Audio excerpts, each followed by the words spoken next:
Hello everyone, welcome to a brand new session of Glass Academy. Today we have with us architect Rahul Shirkhande, principal architect of Rahul Shirkhande and Associates. Welcome architect Rahul. We are delighted to have you here with us and we are looking forward to your presentation, to hear about you, about your philosophies and about your project. And now the stage is all yours. Hello everyone. Basically, I'm an architect with my master's in sustainable architecture, and I have experience in green building for more than 12-15 years.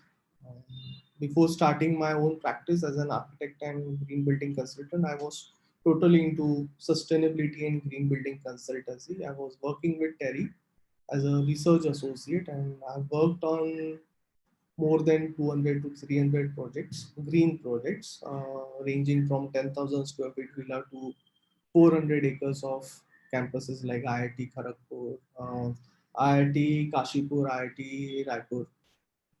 I'm Raipur and IIT Hyderabad and so on. Along with some policy making and green guidelines for India, Bhutan, and some neighboring countries as well.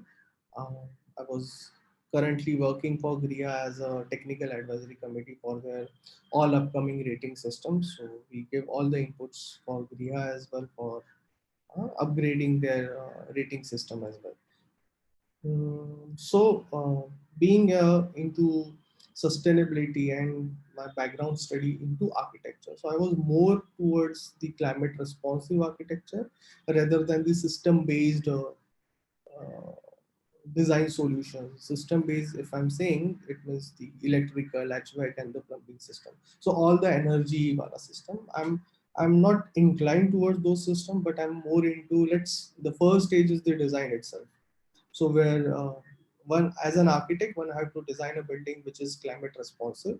It has to respond to the local climatic condition and the surroundings to your sites, right from the vegetation, the climate and the weather for different seasons, the wind direction, sun path diagram especially because sun is the ultimate source of energy and which drives the entire building energy demand because that's the source of heat and we have to tackle the heat into the building through HVAC system and everything. And if we are not, if we fail as an architect, if we fail as an architect to deal with the solar penetration inside your building, then we will fail into saving the energy conservation or like energy conservations and will unnecessarily increase the energy consumption of the building and the carbon footprints. So ultimately, if I'm talking about the building, so the first thing is the your building orientation, and the very important aspect is your openings. When I talk about the openings, then automatically I'm talking about the punches and the glasses. So the opex, so your building envelope is nothing but it's your third skin. So the first skin is your own skin. The second, we always very much keen about depending upon the weather, we are always keen what to wear and what not to wear. So your second skin is your clothes. So it changes according to the seasons. So in winters, we have all woolen clothes, mufflers and thermals, whatnot, especially in Delhi region. Whereas when it comes to summers, so automatically all the cotton and khadi comes in picture. So depending upon the um, outside condition or the climatic conditions, we change the styling of our second layer, which is the second skin of your body, which is the clothes. But in modern architectural practice, if you look at the buildings which are in Mumbai and the buildings which are in Delhi or Gurgaon, they look 99.99% similar with respect to the materials. So you have glass, you have brickwork, and all and the form which has nothing to do with the climatic conditions. So everything, all the buildings, whether it's in Bangalore, in Mumbai, or in Delhi, the building look alike. But the climatic condition in all these buildings are extremely different. So the way we wear heavy thermal clothes and the thermals at Delhi, especially in this winter seasons. Right now I'm in Mumbai. I'm still wearing a cotton shirt because if I wear woolen now, then it will be like my skin will start itching. And trust me, I'm right now I'm using my AC at 24 degrees Celsius as well. It's hot outside, but in Delhi I'm pretty sure the people are wearing thermals and all your woolen clothes. So why not building? As a building envelope, the third scheme, we are least bothered about it.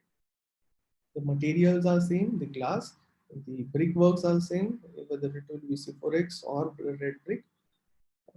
We don't even give any shit about the shading devices.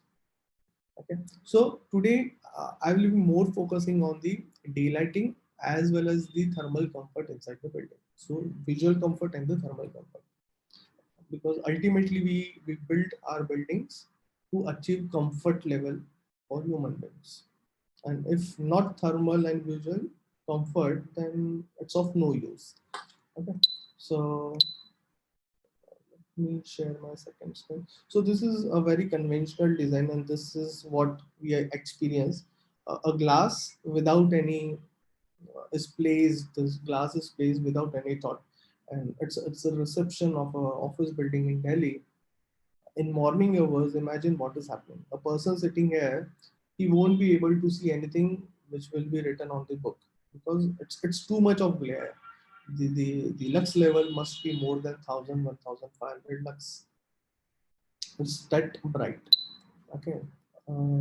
This is a conventional office design. So we, as an office building, what we usually think is like the entire building will be glass cladded so that it will look modern, and the glass will penetrate more amount of daylighting, and we will have a what you say a good amount of daylight. But no, if you don't give a thought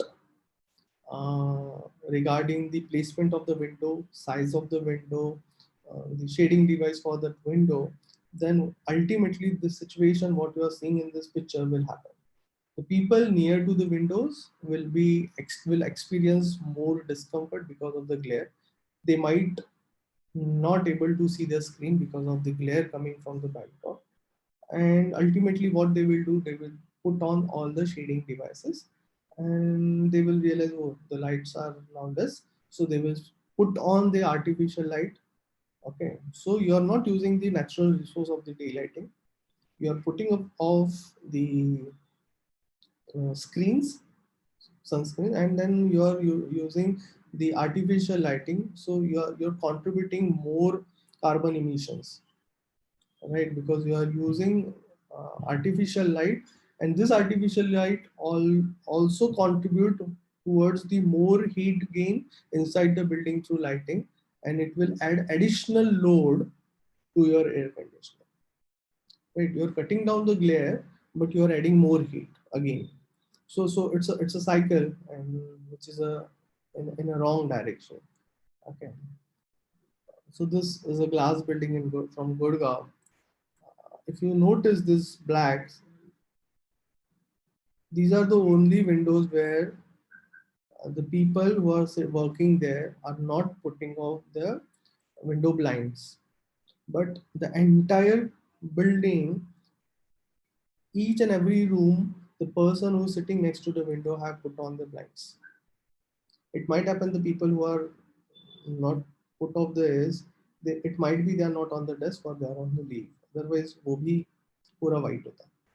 Okay, so this is the situation. As an architect, we believe, okay, I'm giving the entire glass facade, so I will have more daylighting. But no, it's not like that. You have to optimize the window the utilization of glass, as well as the use should be very wisely done.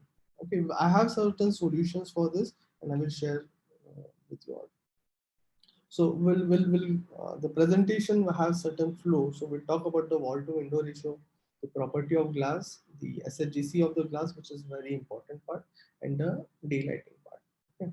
So ultimately, what I want to share is the people who feel like let's have a full French window and the glass should be completely up to the floor level, yes, you can have it, will give you more better look. But then what will happen, a glass which is below your working desk, say 750 or 800 mm, so the glass which is below your working desk is of no use. It won't contribute anything for your daylighting, but it will contribute a tremendous amount into for your heat gain. Okay, so let's stick to certain principle. Let's have a glass which is above your working desk, so that it will directly, the whatever daylighting you will have, it will directly fall on your working plane. Nothing should go below. So if you notice these two images, so there's a sill level at a above your working desk, and this is up to your floor level. This is adding just the glare on the floor. If you notice here, okay. So as per the ECBC, you should not cross 60% of your gross wall area into glass. And for skylight, if you are giving your skylight, then it should not be more than 5% of your entire roof area. So this is the upper bar for any energy efficient or green building system. Okay, so these two figures of 60% and 5% should be always there into your mind. Okay, and if you follow this, so this is automatically this ribbon window. If you uh, throughout your perimeter of your building, if you have this uh, window, then automatically you are into 60%. You calculate this as a 3 meter to zero point 0.9 gaya, zero point 0.6 gaya. So what left is 1.8, which is this. This is exactly your 60% of 3 meters. So you can have 1.8 meter ka pura ribbon window across your perimeter of the building. Okay. Property of glass. So this is a very basic heat transfer concept. So there's a heat transfer takes place through conduction, convection, and radiation. So when I'm talking about a glass being a very transparent material, obviously conduction and convection will happen. But because it's a transparent material, it will also allow the direct radiation to come inside your building. So, so through walls we don't experience radiation, obviously, right? So only conduction and convection type of heat will come through your walls. But when it comes to glass, the radiation will also enter, and this will contribute 80% more heat. Okay, this will contribute 80% more heat inside your building. How that will I will show you coming upcoming slides. Okay, so the incident solar radiation will, some of the radiation will reflect back if you're using mirror glass. Some will be directly transmitted into your inside room. Some will be observed by the glass, and it will be re-emitted depending upon the temperature different. The more will be either outside or more will be either inside. This percentage of re-emitting through the material will depend upon the temperature difference from inside and outside. When you're purchasing a glass, there will be, you will always have specification sheet, and from this specification sheet one has to always look into three values. Will be, one will be transmittance, that is the visual light transmittance. Second will be your SHGC, and third will be your U value. So for glass, convection and conduction heat will be only 20% of the total heat coming from the glass. So U value really doesn't matter through glass. But when I'm talking about this SHGC value, solar coefficient, then this one have to be very conscious about the solar gain coefficient or the solar heat gain coefficient. And ultimately another thing is your transmittance. Transmittance is the visual light transmission, how much amount of the daylighting will come through your glass. So when I'm talking about the transmitters and SHGC, if I'm going to control my SHGC by having different layers and treatment to the glass so that I can control the heat coming from the glass, it may be from clear, it will go to some tint or a different layer, or maybe a silver or chrome or any other color it will, the glass will look like. But by doing this, what will happen, my transmittance will be less, will go less, because I'm adding more and more layer. And from clear glass, it is now with coming up with some tint now, so automatically my transmittance will be less. So if I have a glass um, which has a very low SHGC, it might happen the VLT will also go down. So for this purpose, one have to balance out and optimize this SHGC value along with the VLT value. Ultimately, what will happen? We want good amount of daylight, diffuse daylight. Simultaneously, we also want the heat to become down. Okay, so the role of a green building consultant plays majorly here, that the heat should also be in a control and we should get a maximum daylight. Okay, so this required sometimes simulation. This required certain skills uh, to ultimately optimize the selection of glass. Okay, so if I'm talking about the VLT, so the more lesser the VLT, more the glass will be black. Okay, and the VLT is higher, then the glass will be more clear. But we want a glass which is not just like if I'm saying ki I want to control uh, the the SHGC, so I will go for a lesser VLT, but then ultimately I am going to hamper my daylighting requirement, which I don't actually want. Okay, so the optimizations plays a major role. U value, so these are the direct U values which are given by the ECBC, and I will recommend or prefer you to follow the ECBC rules while selecting the glass. And today, as of now, in the market have developed in such a way that automatically all the glasses which are single tinted glass uh, or the DGUs are automatically following it. But there are n number of glasses which are single, some with some treatment of having 50% or 60% of VLT and 45 to 50% of SHGC may automatically have the U values something falling into this range. Okay, but this is the meeting U value is not mandatory for Griha. What is mandatory for Griha is the SHGC value. Okay, which I'm now talking about. So these are the SHGC values which is given by the ECBC and Griha as well as the IGBC. Different various rating systems which one have to follow. So depending upon the wall to window ratio or the skylight roof ratio, and for different climatic zones, the SHGC values are prescribed by the these codes. Okay, and these whatever you are seeing on the screen is specifically for the commercial institutional building, other than the residential building.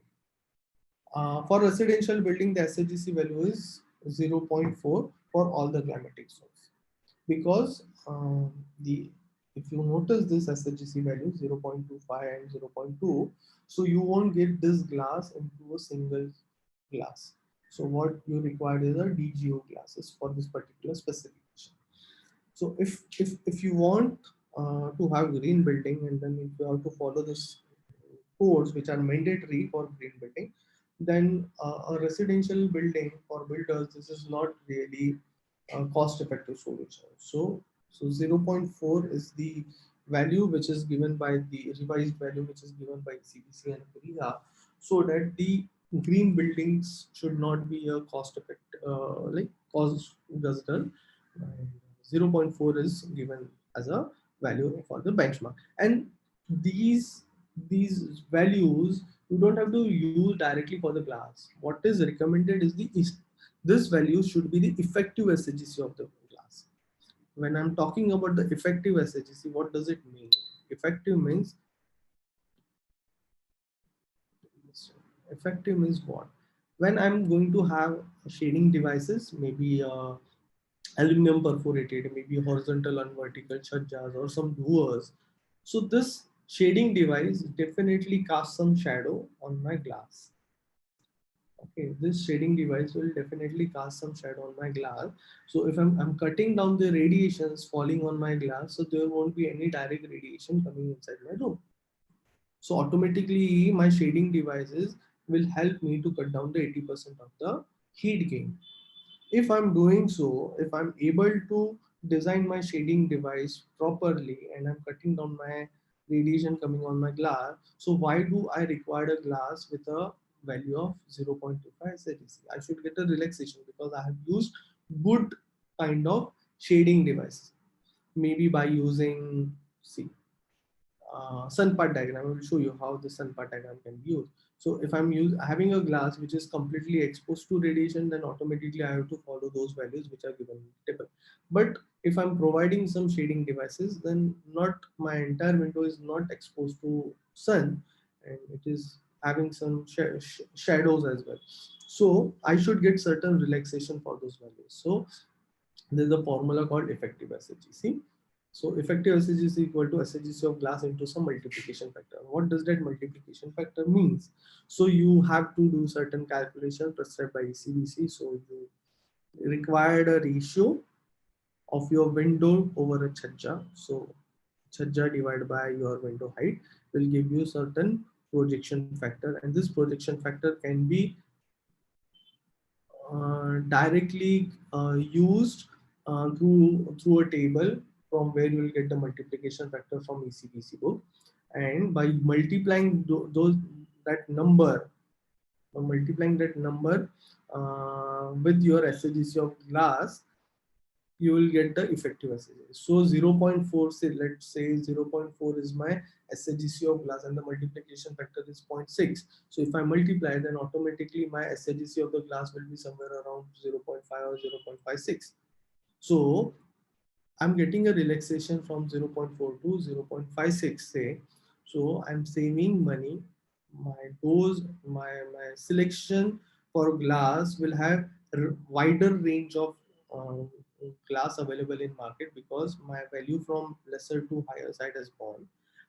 And the moment I'm going higher, that means I'm using more clear glass, right? And automatically, if I'm using more clear glass, it means the glass is not going through n number of treatments, and because the treatment are less, the glass is more cost effective, right? So as an architect, what one have to do is you have to do a proper shading devices. Placement one is the placement of the window. Two, like, depending upon the orientation, north or south, I recommend not to have windows on east and west because east and west will receive maximum solar radiation directly perpendicular to your window, and one it is very difficult to optimize the shading devices on east and west. You require a very deeper and vertical fenestration as well for east and west facade. But the moment you have north and south windows, you may end up with a horizontal chhajjas at a very practical depth of say 600, 750, nothing more, goes beyond that.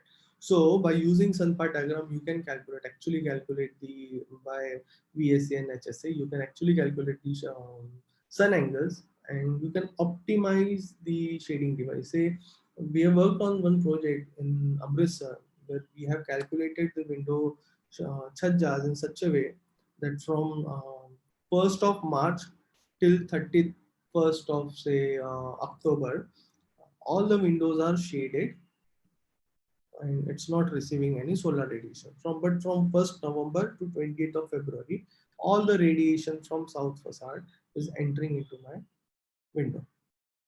Okay, so the winters are exposed to solar radiation, whereas from March till the end of October, I am not receiving any solar radiation. So you can actually use sunpart diagram, which are easily available for all the different latitudes.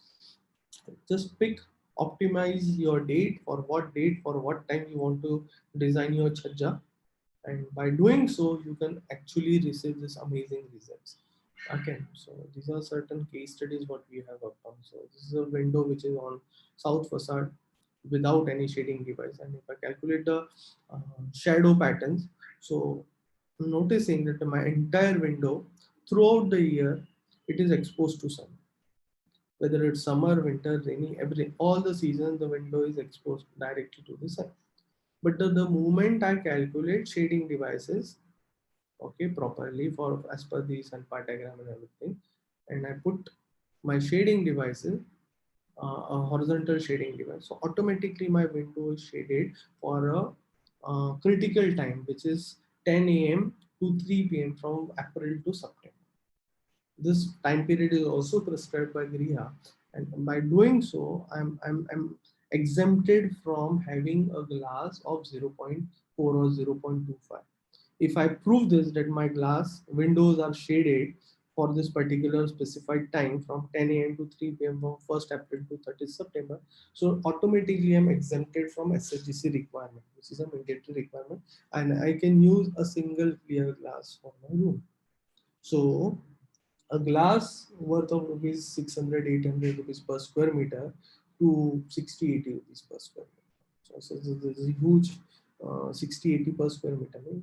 From 3000 square meter DGU glass to 600 to 800 square meter for a single clear glass. Okay. So you save a lot in terms of money if you optimize your shading device properly. It's not just the window you need to shade, but you can have solar panels. You can use various kind of solar sunshade devices, maybe pergola or the space frames, which will cast shadow range for various specified time depending upon the weather condition, and you will achieve this similar kind of results. Okay, so these are different buildings. This is Suzlon One Earth in Pune. So they have microfilms, not a single shaja, but they have a double skin layer where besides the glass window, which is the full height window, they have another layer of shading devices, which is like a microfilms. And this fins don't allow any radiation directly coming inside. Okay, this is another building in Jaipur. So again, you have double facade. So you have internal layer where you have uh, windows, and the external layer is completely packed with a layer of jali. Okay, so these jalis are optimized in such a way that they are not directly allowing the solar radiation entering into your windows. So this is all about the heat transfer. Okay, so the more you try to reduce the heat coming from the windows to your room, so automatically you will save 80% of heat load or the cooling load from AC for your building. The moment you reduce the cooling load, you save a lot in terms of energy bills. If you are saving energy bills, it means ultimately you have reduced your carbon emissions. So shading device will help you to reduce your carbon emission, building footprint carbon emissions. Okay. Now, the moment I add all this external layer, again I will have to face another issue. Okay, मैंने heat तो कम कर दिया, now I have reduced the heat, but now what will happen to my daylighting part? Okay, so we have certain solutions for this. So daylighting factor also one have to meet for different spaces. We and the even the daylight factors are prescribed by ECBC. So we have to ultimately meet these factors as well. Okay, and for various climatic conditions, the skies condition, outside sky condition for simulations are also given, and which we have to follow. So now what I will do, I am just sharing one of the case study of a building located in Pune. It's a school building. Whatever elevation you are seeing is the first cut elevations shared by the architects. Okay, and we have to optimize this windows with respect to shading as well as the daylighting penetration. So for a school, what is required is 1.9 to 3.8 daylight factor. It is more than 250 to 60 lux levels for a Pune climatic condition. So now with this small windows, this size windows, and the double layer jali, which I already shared, the moment I put on the jali, I'm reducing the or cutting down the heat as well as the daylighting also. So now I have to work on this part as well. So what we did, we had first what we did is we similar analyze the building form itself. What will happen? Which are the critical spaces? Which are the critical facade from where we will have a mutual shading? Okay, uh, and then that's how we have created the shadow range pattern for winters as well as the summers. So the building orientation has certain issues. So in summers, the central courtyard or the playground area is completely exposed to sun, whereas in winters it is completely shaded. But that time I was helpless to change the orientation of the building. But yes, this was the direct solution, which I was not solution, but this was the direct, what you say, analysis what we have done, and we show raise this issue that this will happen now. So we identified certain areas where which are directly exposed to solar radiation. So this facade, which is on the northeast part, will receive throughout the year, not throughout the year. In summers, it will receive all the solar radiation up to 12 o'clock. Okay, rest other time of the year, it will be completely shaded. Similarly, in this facade, which is on the southwest, will experience complete solar radiation in the month of, say, October till March. Okay, but this will be post lunch hours. Then, so various facades are uh, been studied for their solar exposures. Okay, and based on this, what we have recommended to shift certain rooms need to relocate. So we what we did, we shifted certain rooms and asked them to relocate, because see, these rooms, these are not the computer rooms and something like that, and we asked them to relocate it to the outside spaces, so that the spaces which require daylighting are outside, and the spaces which don't require daylighting should come on this particular location where we have direct radiation, so that I can cut off those, or reduce the glass portion, and can have a more buffer spaces. Okay, so each floor we recommended to remove or change certain. Then the first thing is change in planning, bit of relocating few rooms. Second aspect was your SHGC calculation. So we calculated SHGC and what we are recommended with the current shading devices. The SHGC required was zero point 0.4, but by using the shading devices and a glass of say 0.63 SHGC, with the shading devices will have the same impact of zero point 0.4. So instead of using zero point 0.4 glass, we will be using, recommending them to use 0.63 glass. Okay, so there's a huge amount of saving in this particular aspect. So one have to calculate the effective SHGC.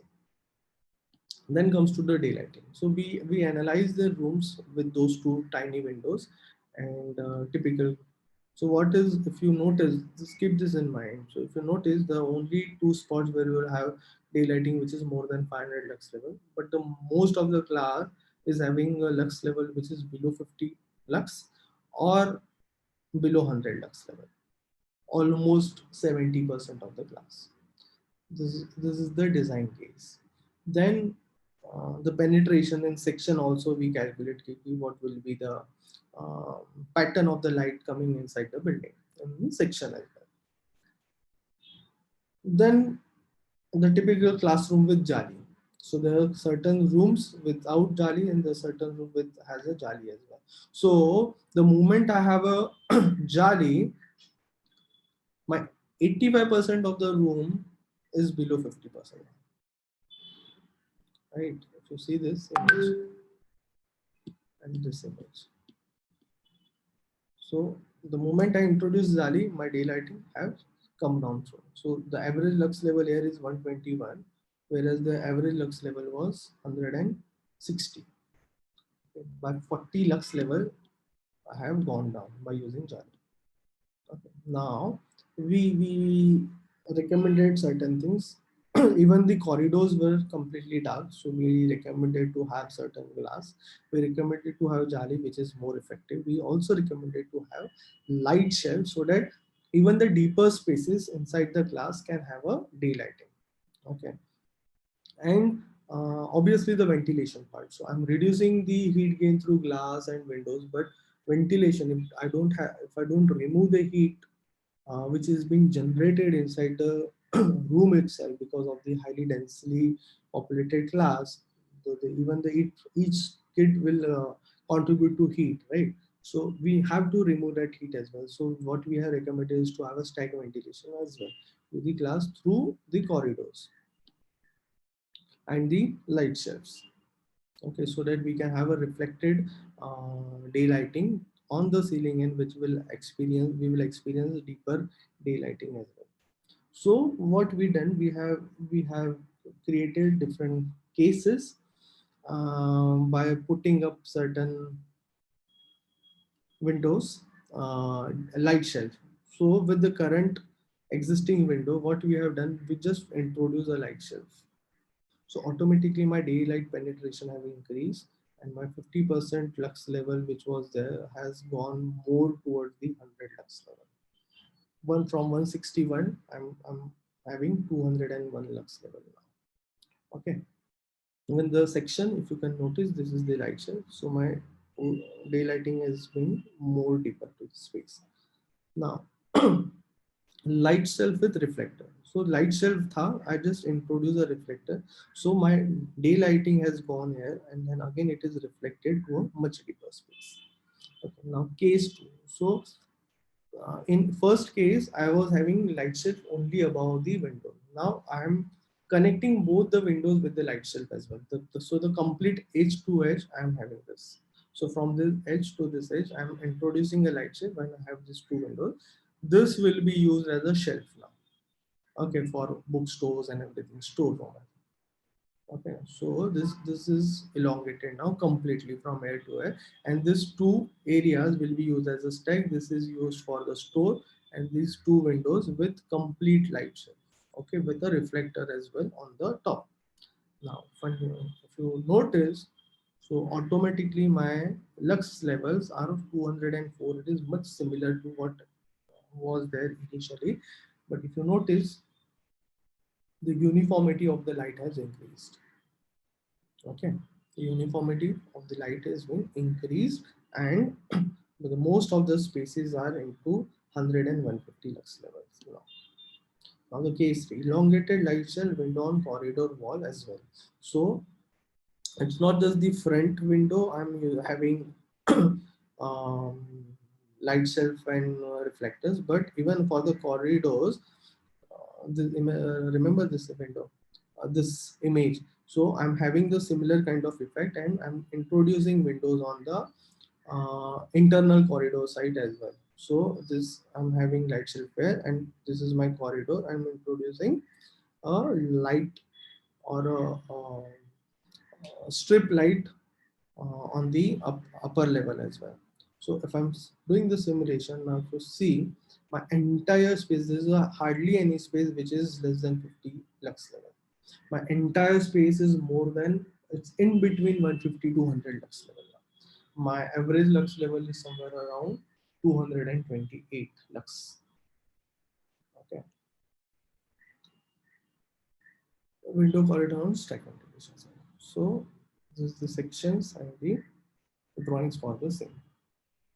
So I have a window here, I have a light shelf here with the light window and two windows below the light shelf and the chaja. So this is going to help me to have a good amount of lux level, which is somewhere around 248 lux levels. Most of the spaces are 150 lux level. Forget 100 as well. So it's, the space is more of lit. It's from 50 and 100, it's now more than 150 lux level. And this is the section.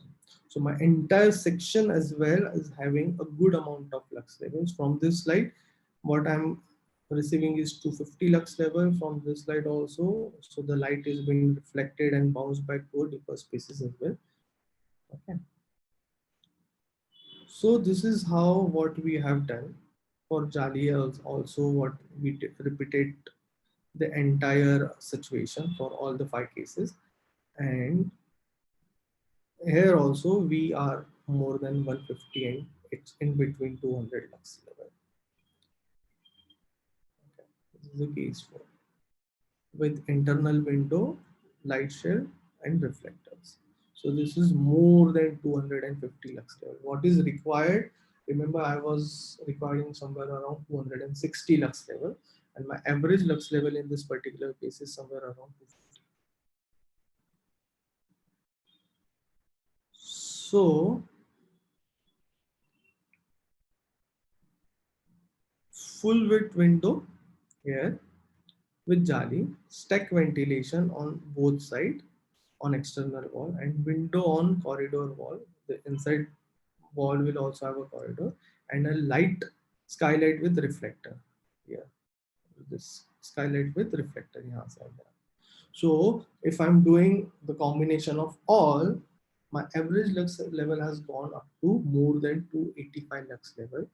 If you notice, so my surroundings are having only 150, whereas my entire space is more than or averagely 250 lux level. Now imagine from 140, 161, I have doubled the lux level to 250 just by working on section. My room size in plan is still same. What I have worked on is the section. So as an architect, one have to really work on the sections, how the light will travel inside. I'm not simulating only the plans, but I'm simulating the section as well. Okay. So this is the section from where you are getting light, how the section will look like. So this is the graph where I'm comparing both of my windows, one with jali and one without jali. Okay. So from uh, base case, I've increased my lux level to 288.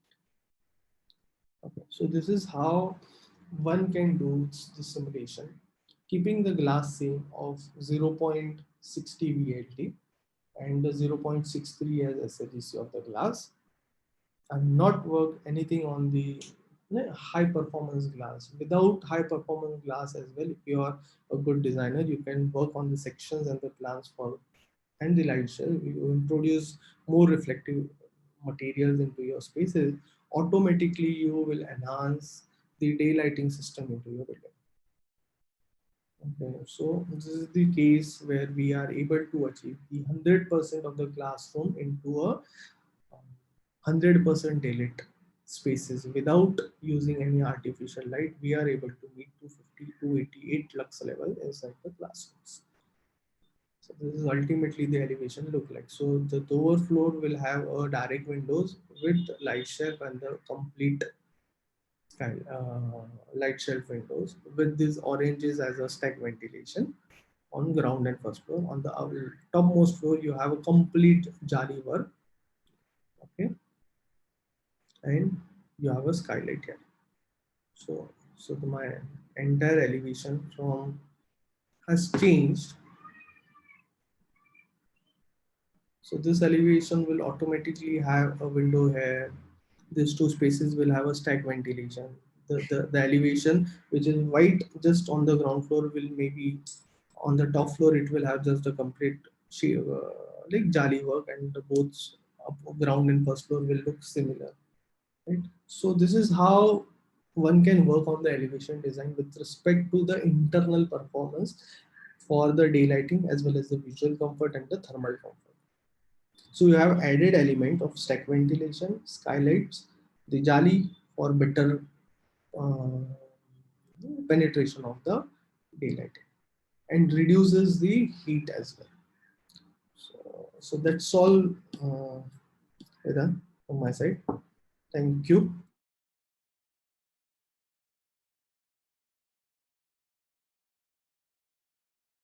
Thank you so much, Agre Rahul. It was such an informative presentation. Your experience in the domains of green buildings, solar passive architecture, and capacity building training program reflects so well in your knowledge and understanding of climatic parameters. I'm sure our viewers must have learned a lot from your presentation, and as a result, must be really curious to know more. So, I myself included, and I would like to take the liberty to ask you a few questions. Definitely. Yeah. So, the first question was, I'm assuming you use different tools and software plugins to arrive at a decision of which glass should be used when. Um, so, what are those tools and what research usually goes into dealing with the design? To optimize glass with respect to solar heat gain coefficient, there are some small basic calculations. Uh, I have developed my own Excel based sheets. So I just use that multiplication factor tables from ECBC book, and then we just use the drawings, the sizes of the window, and we calculate it. It's basically a manual calculation.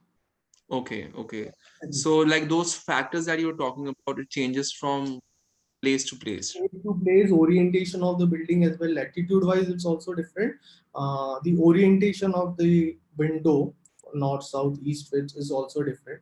So the table has all the details in it. Okay, all right.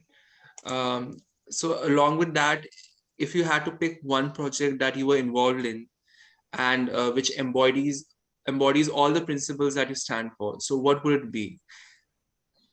Mm, I've done a project in Amritsar. uh, it's a 10,000 square feet villa, and that's the house I believe has the 100% all passive features. So that house, so Amritsar being into like a very extreme climatic composite climatic condition, so you have 2 degrees 3 degrees as well, and up to 47 48 as well, right? So that it's a wide range of temperature difference.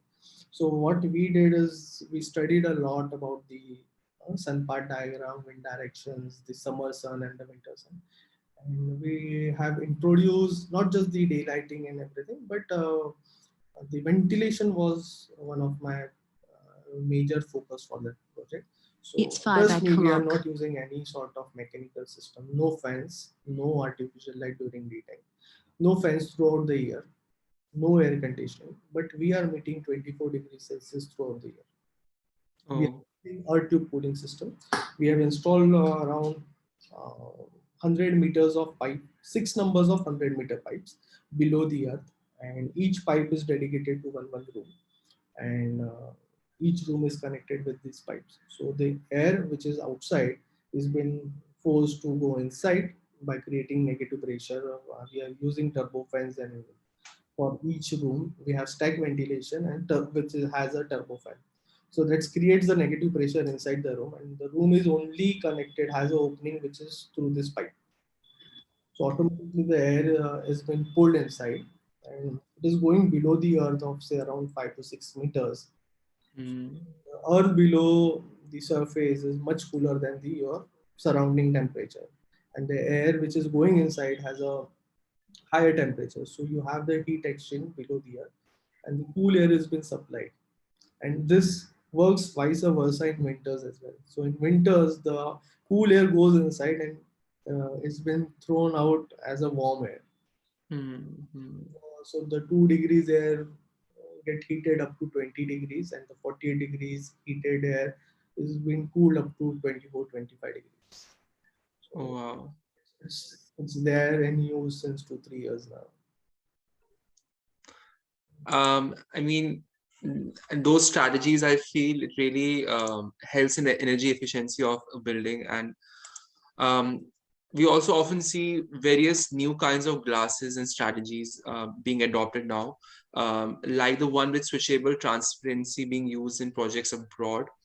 So, in terms of innovation, where do you think designers in the country stand in terms of glass innovation, especially? In terms of glass innovation, I guess there are very few projects or very few clients who are exposed to such things. And in India, I personally believe people are not really keen on spending more on glasses as of now. Especially only in the IT sectors, yes, people are really like thought of having glass, and then they're using and trying to work on various different systems. Like when you said by clicking or by touching, also the transmittance of the glass also Mm. changes.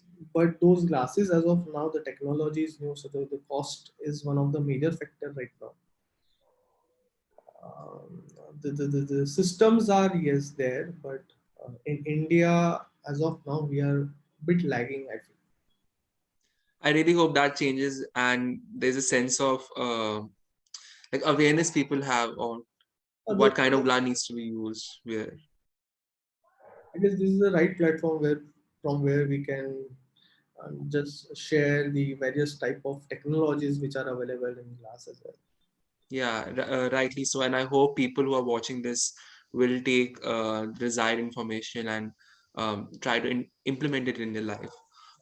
So thank you so much, Akir Rahul. On behalf of all of us at Glass Academy, I would like to thank you again for sharing your thoughts with us. We will connect with you for further questions that come in from the audience and have them on the website as well. Thank you. Thank you. Thank you.